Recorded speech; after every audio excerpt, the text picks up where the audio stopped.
Welcome, my friends, advocates, and activists of hemp engineering around the world. Today, we have a great pleasure having with us Mr. Mohamad Johan. He is, among other things, a great veteran and pioneer of the industrial hemp in Malaysia. Malaysia, I could personally say that Johan is a brave man and preaching the benefit of this plan in one of the most complicated countries on earth about cannabis. Welcome, Johan. Welcome, thank you. Pleasure to have me here, and thanks for the compliment, Ramon, and the invitation by Hemp Engineering. I am very sure that you will enlighten a lot of hearts and a lot of minds in the next couple of minutes. Tell us, Johan, how did you end up in the hemp business? Tell us a little bit about yourself. Yeah, business-wise, actually, I have not involved in the hemp business yet, but getting into the cannabis scene, it all begins back in 2013. I think 2013, that time I was helping a group that trying to do a protest in front of the court in Malaysia in 2013.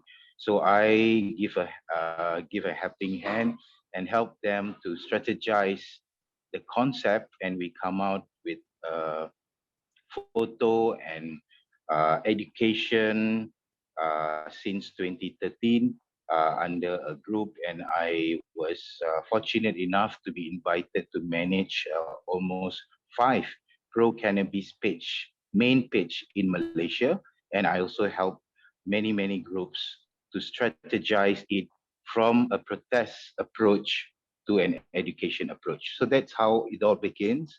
I've met a lot of advocates, and I encourage a lot of the local group to set up the NGO. So having an NGO, it will be very official to speak to the government and to help the government. So that is where the first 2013, I was involved in the Global Marijuana March Kuala Lumpur version. We have done 2 areas. One is in Kuala Lumpur and one is in Selangor. So that was my first, Ramon. Then after 2 years, I would say I'm the first person in Malaysia that established a legal non-governmental organization called MCare Society. So MCare Society is looking into harm reduction. So many cases on cannabis. Whenever people speak about cannabis in Malaysia, people will affiliate about drugs, about bad people. So therefore, now in Malaysia, currently, there's 2 official organizations. One is focusing in cannabis and the medicinal use of it, and one is under hemp, which I'm leading that organization. Another opportunity in 2015, when I start traveling to Europe under a foundation, when I was appointed as the World Cleanup mentor for Southeast Asia. So I travel, when I was traveling in Estonia, I managed to visit a hemp food factory. So that was 2015, and 2016, I visited some of the hemp plastic production in Netherlands and Haarlem in the Europe. So I also managed to visit some of the processing, because that time was snow. So I didn't manage to really visit any farm. But that's how this 2015 and 16, I really managed to learn and physically looking at the hemp product. So therefore, when I'm back in Malaysia in end of 2015, I start to submit an official organization called Malaysian Hemp Tech Industrial Research Association, or MIRA, in 2015. After 3 months, it's not easy to register. I've been questioned. I've been checked on my data, and I speak to the director that I must get this what you call registered. And I am very happy to say that we are the only organization, non-governmental organization on research that hold the word hemp in the certificate. So there is no other organization in Malaysia as an NGO that hold either the word cannabis or hemp.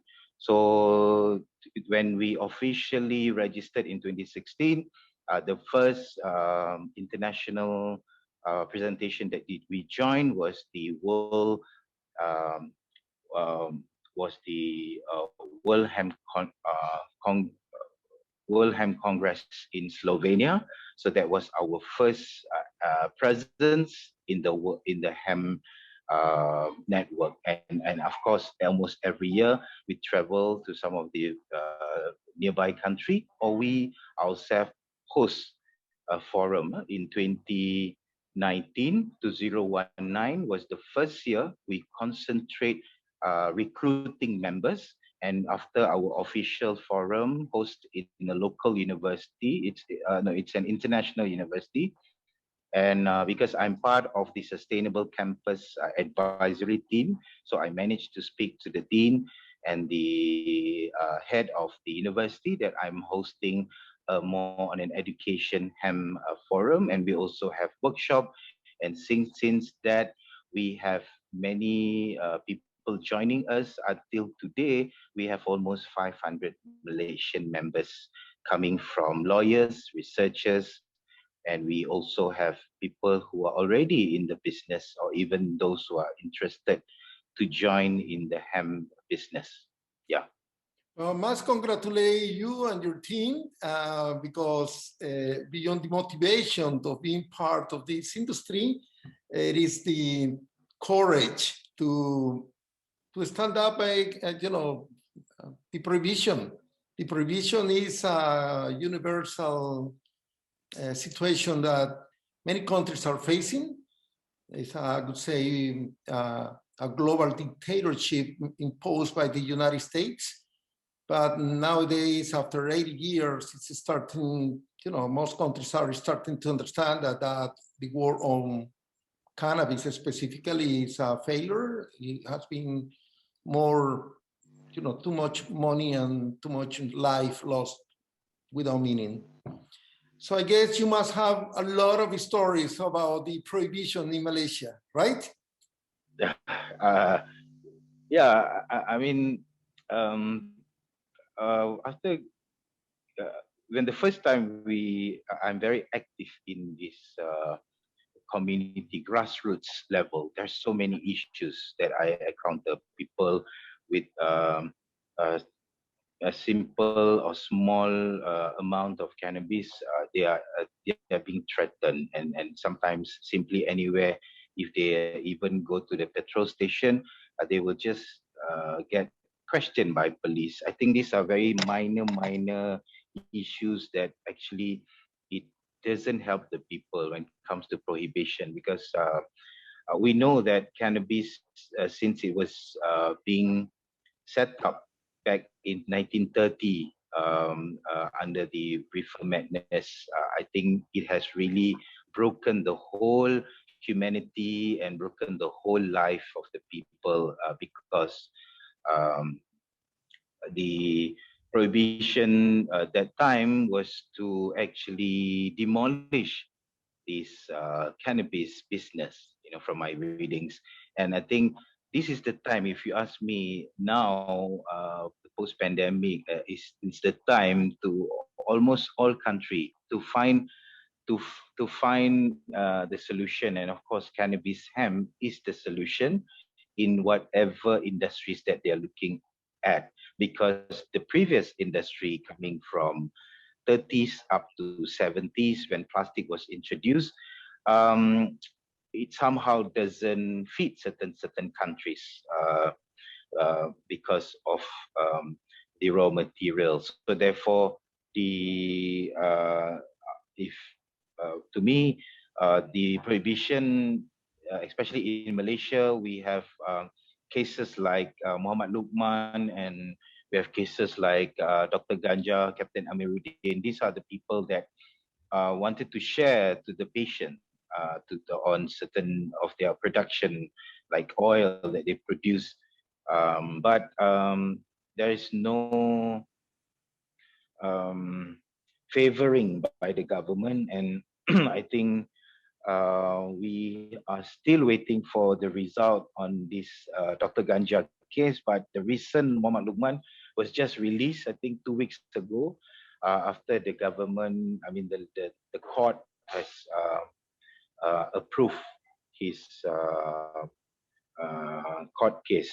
But overall, if you ask me, so far, because I've never involved with the smuggling and all the drugs situation in Malaysia, I'm very fortunate. I've never involved with anything. Even though I've been threatened, I've been there's a situation in 2016, if I'm not mistaken, that time when I was just organized the Global Marijuana March and 420 Day in Malaysia. After that, we have a group discussion, and after I on my way back, I saw about 2 kilo of weed or marijuana in my car. So there's somebody actually putting it in my car, I'm sure, because everybody is talking about who is Johan, who is this guy, when I came into the scene, because I totally changed from a protest mood to an education mood. So many people are not happy. People even put 2 kilo of marijuana in my car, and I have to ask them why are they doing this. And I know some people who experience in the prohibition, some are actually being trapped by the people who are already in the drug scene. So it's not easy. Yes, like you said, in Malaysia, it's not easy. Anything that you speak about cannabis and hemp, but our existence, I would say, the association existed since 2015 and 16, when we have a dedicated group called Hemp Group. These are the one that is shaping and separating the marijuana and hemp. And you know, now we have Malaysia, like some of our posts in Malaysia, we have up to 2 million viewers.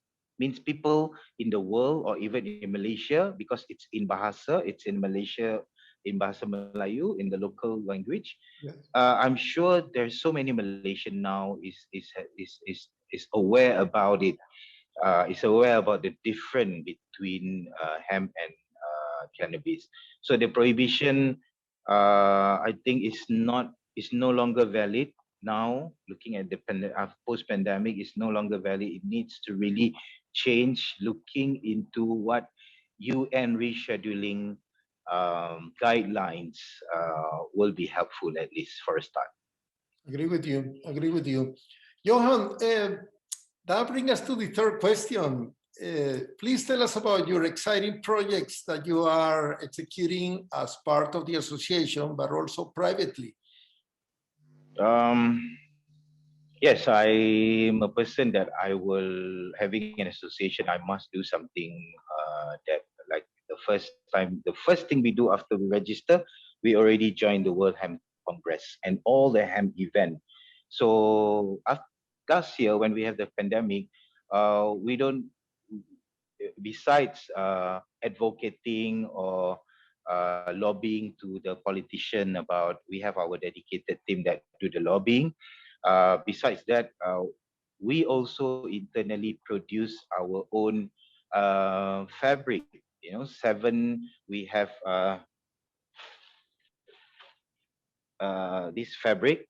This is hemp fabric that we produce ourselves in Malaysia. We don't buy from China. We don't buy from anywhere, because I have experience 2-3 years ago purchasing from countries that say they sell hemp, but it's actually a mix. And I checked, it's actually coming from countries like China. But of course, we know China is a bigger player. We're not trying to become similar to that country, but I believe that I'm a person that since 2010 I have been active in the empowerment and non-governmental NGO. I'm the person in Malaysia that organized 150 cleanups in 5 hours in Malaysia in 2013. So having that empowerment spirit. So I want to produce something like this to actually empower the people. So I am happy to inform that we are actually producing this locally, having the raw material coming from Thailand, some coming from Nepal. So I quietly produce with my team.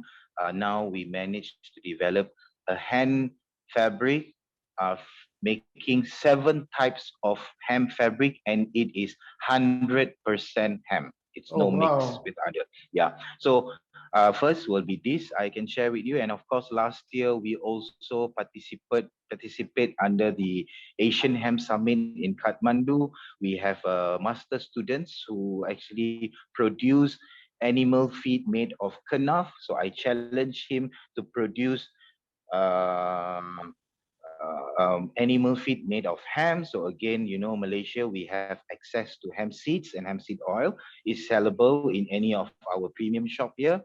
So we purchase that and we produce that for that forum, and we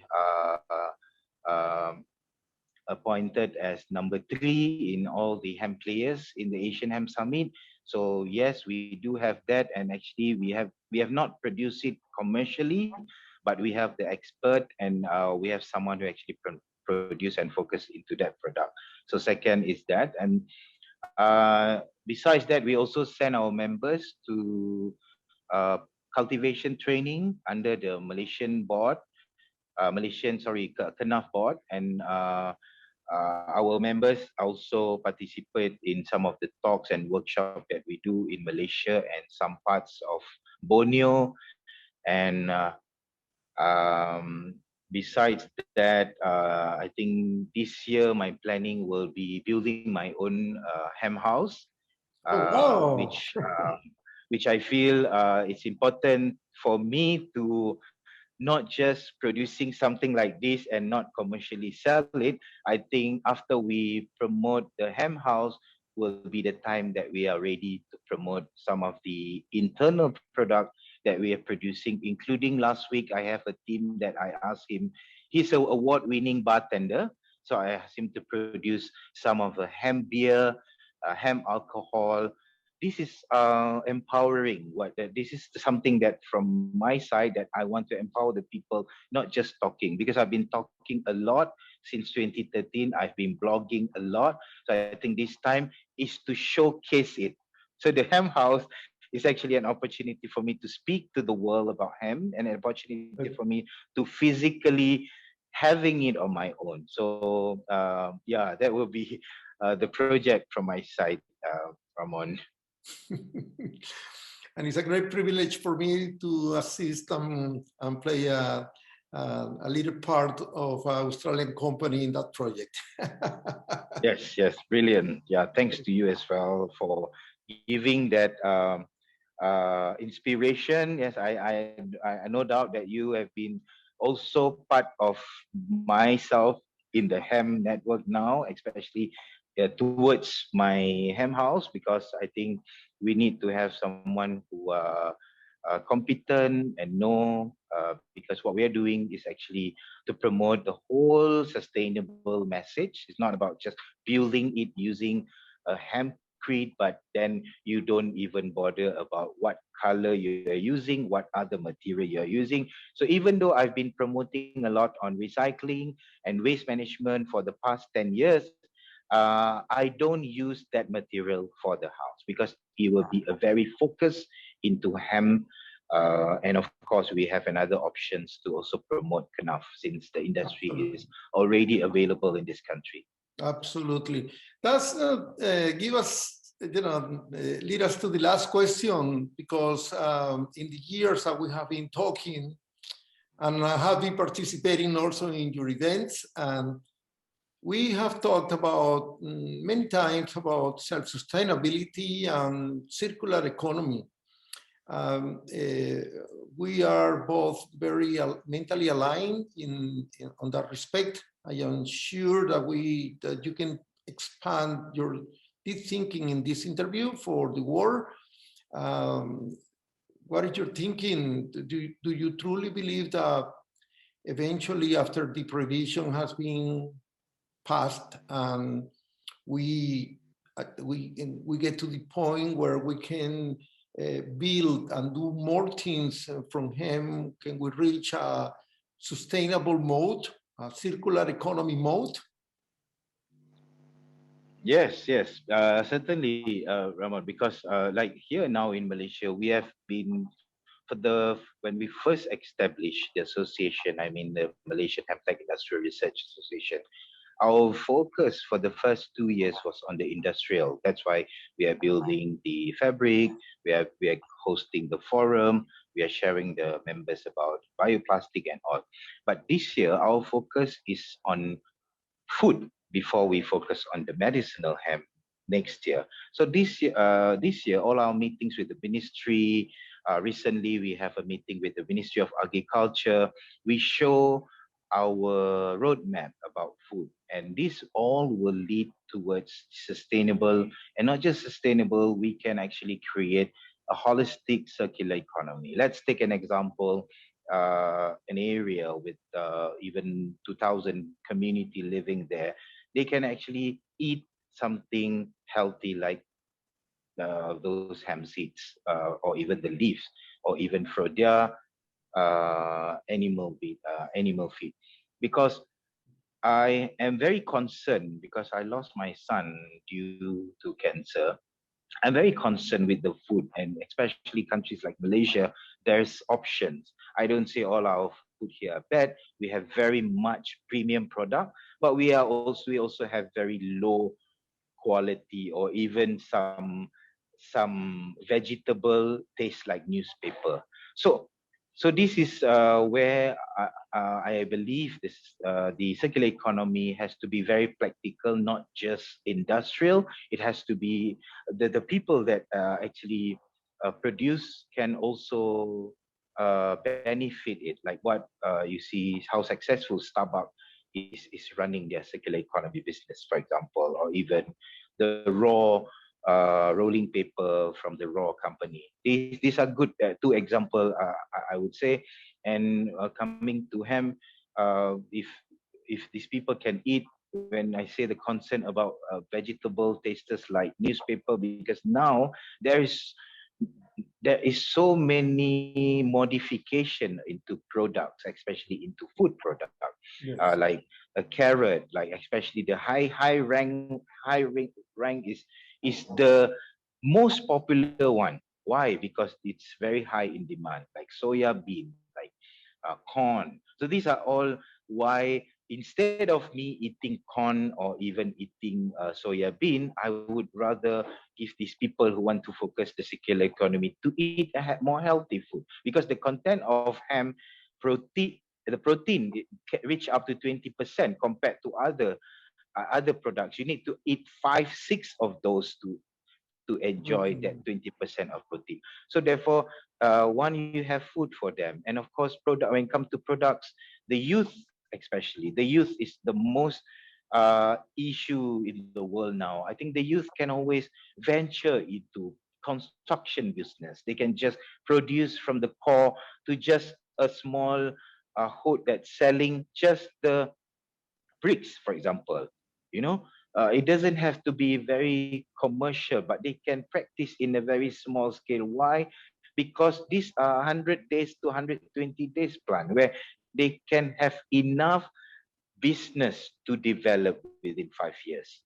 You know, so I'm a very strong supporter and believe, and I love to see any module that actually fully utilize on ham. And if I have the opportunity, I already have planned to set up a circular economy in a bigger community, because I have experience teaching community up to 10,000 community in the low cost flats for them to practice recycle. I've done that, and I've collected a lot of waste. If you visit to my website, my personal website, johan.asia, you will find some of my work that I've done, and I've contributed a lot into that segment.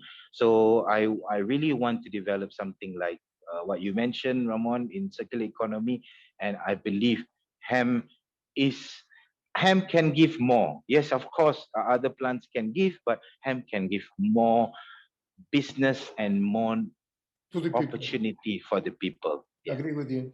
Having said that, Johan, that power within you, your labor, what you're after, I am sure that the world will be listening much more, not only of your work, but about all the work that is being done in this area in Australasia as a whole. Yes. Yes, Soon, certainly. soon we will be there. Yes. Would you like to add something else to the audience, Mr. Johan?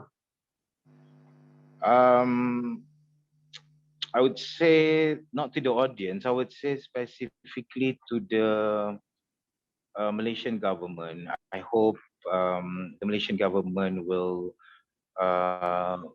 take the UN WHO references on rescheduling as a good reference, because we don't want, under our association, we are not trying to promote drugs here. We are trying to promote an industry that have a variety of users. And I strongly believe, for someone who have seen the manufacturing process in the Europe, so I really want this. I really want to bring this to this country. So that's my message, and I hope everyone in the world, if they have this stigma about hemp, I hope they can follow us in any social media, or even from Hemp Engineering. There's a lot of information that you can learn, and there's a lot of information that you can also change. And when we're talking about change, this is the time after the pandemic is the change. Whatever before is no longer exists. So if you want to make the change, this is the time. Hemp is the answer for it. I would like to add to your comment and this message to the government in Malaysia. I had the opportunity living in Malaysia for a year, in Lumut specifically, and Malaysia became very dear to my heart because it reminded me a lot of South America, the warm weather, the raining, something that I'm never going to forget. But it is important for the government to understand that this is a technological race. What I saw in Malaysia was top, very good university, very good professionals, Yes. competent professional engineers of all kinds. I am sure that in this post-era of COVID, where we're looking for answers, the answer is there. And as well as other countries in Asia are growing and looking for alternative. Also in Africa and South America, people are battling very hard to reach to that level that we're talking. So don't waste this opportunity. Malaysia is a good country, as well as Thailand and Indonesia all, but in my particular heart, because I lived in your country, I've seen what you guys are able to do. I've seen this courage and determination to do things. Congratulations, Johan. And thank you. Thank you for attending this meeting, and pleasure. And always welcome your doors here in Hemp Engineering. Okay. Always a pleasure, and I really hope we can work closely into this mission of hemp and in this Australia-Asia network. I believe we need to have people like you, people with the same spirit and the same understanding. I'm sure we can really achieve this well. Thank you from my side as well. Thank you very much. Thank you.